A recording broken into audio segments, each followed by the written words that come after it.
In today's video, I'm going to show you how to securely share access to your Hostinger account or website with a collaborator. This is perfect for teams or hiring someone to help manage your website efficiently. First, open your web browser and go to hostinger.com. Click the login button in the top right corner and enter your credentials to access your account dashboard. Once logged in, head over to the hPanel. Click on Websites from the top menu to see all the sites you manage.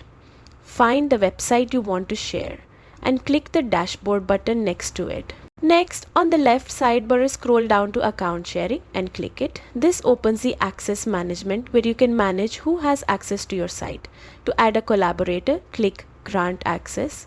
Enter their email address, it must be linked to a Hostinger account, and select the level of access you want to provide.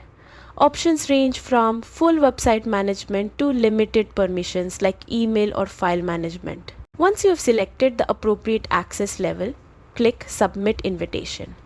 Your collaborator will receive an email and must accept it from their own Hostinger account. Once accepted, they can log in and collaborate according to the permissions you've granted. And that's it! You've successfully shared your Hostinger account securely, allowing your team to work efficiently without compromising your website's security. If this guide helped you, like, subscribe, and hit the notification bell for more Hostinger tutorials.